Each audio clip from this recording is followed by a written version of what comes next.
Greetings everyone, this is SteamTeamRedubUK, CC Trainor-Ling, here to bring you another episode review from Season 5 of The Loud House. Today's episode is titled, Camped. First we'll discuss the plot, and then my thoughts and critiques with my final score. So, let's get right into it. The episode begins at the Loud House, where Lynn Sr. sadly informs the family that Camp Mastodon, his favorite childhood camp, is going to be closing down. The kids decide to take their dad to the camp one last time before it's closed for good. After hearing the story of Captain Kit and the gold he supposedly hid somewhere near the camp, Lincoln finds a map that could lead to the treasure and quite possibly save the camp from closing. The family follows the map to the inside of a cave and find what turns out to be fake treasure, but then they get trapped inside and need to find a way out. They manage to find the real treasure, only to get accidentally pushed to the outside of the cave. When they fall from the cliff, they're saved by Leonard Loud, Lynn Sr.'s father. Even though the camp owner, Mr. Rinsler, still intends to close down Mastodon and retire to Florida despite finding the valuable treasure that could cover the necessary expenses, Leonard steps up and offers to take control of the place himself, and Lynn Sr.'s childhood camp is saved at last. Well, that concludes the plot of the episode, so now we come to my thoughts and critiques. With this being the first half-hour long episode of Season 5 since Ghosted, I wasn't sure what to expect besides what was written in the original synopsis. I was expecting the episode to play out in a few different ways, but surprisingly the ending wasn't as predictable as I thought. But before I talk more about that, I first want to talk about some of the best things that made this episode worthwhile. Let's start with some of the standout characters of the episode. We're officially introduced to Mr. Loud's father, Leonard, or Gramps as the kids call him. We find out why he's never been seen or heard from since the series first began. Aside from learning he went through some kind of hippie phase back in the episode Fantastic Voyage, we learn that he's been spending most of his time as a fisherman. I felt bad for him when he openly wept about not being around for so many years to see his grandchildren grow up. This got me thinking, seeing how this man was absent for such a long time, and then thinking back to how he used to play favorites with Lynn's brother as mentioned in the episode Home of the Fave, I think Mr. Loud's sadness about his childhood camp closing down ran a lot deeper beneath the surface. Call it a shot in the dark, but I'm just going to assume that since Leonard was always out on the open sea for most of his life, Camp Mastodon was the one place Leonard and Lynn could really bond as father and son, and the flashbacks and reminiscing about the old days seems to very much validate that claim. Still, no matter how literally far apart they were, this father and son had a relationship so strong that it's almost as if they were never away at all. I really like the little moments these two shared together, and hopefully we get to see more of Leonard as the series moves forward. He doesn't seem like a bad parent, and neither does Rita. Now, the fandom can say whatever they want about Rita being a bad mom, but like I said in my right and wrong review, she's not perfect because she does mess up from time to time, and yet she never really gets the credit she deserves when she does something good. In this episode, she was willing to go toe-to-toe with a wild Wolverine in order to protect her family, the same way the Wolverine wanted to protect its family. How many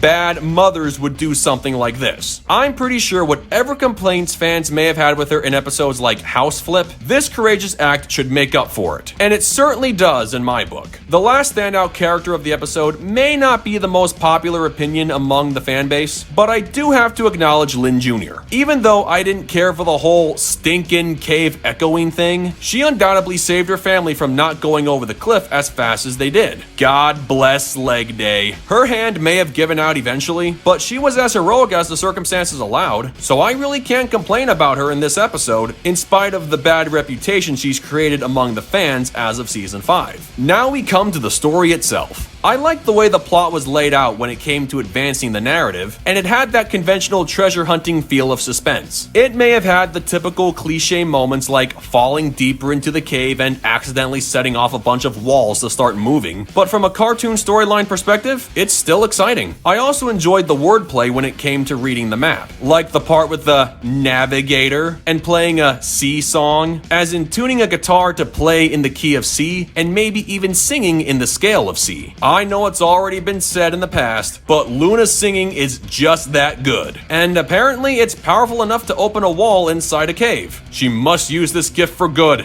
not evil. The best part of the treasure hunt was when you realized the little moments prior to finding the real gold helped to move the story forward. Like Lenny with her multiple sunglasses taking the necklace from the skeleton, and Lily taking the gem out of the wall when they first found the fake treasure. Had those two not grabbed those items, they would have never been able to find Captain Kitt's real hidden treasure. Now, what seals the deal for me when it comes to this adventure was like I said earlier in the video, and that would be the story didn't end as predictably as one would imagine. And there were a few ways I saw this episode ending. First, even though we never get an explanation as to why there was fake treasure inside the cave, my only guess would be Captain Kitt placed it there a long time ago to fool anyone into thinking they found his real fortune when it was truly just worthless junk, and to potentially trap intruders inside, provided they didn't pull the red gem out of the wall and have the cave collapse around them. An alternate idea to the fake treasure would be based on what Mr. Rinsler was talking about earlier. Even though he said he didn't know if the story of Captain Kitt was true, he would send campers out on a treasure hunt as a fun activity. I thought the family would follow the map and find the treasure to bring back to the campground, only for Rinsler to tell them that he planned all of this from the beginning. He would say the map was fake, the gold coins were fake, and finally admit the old story was,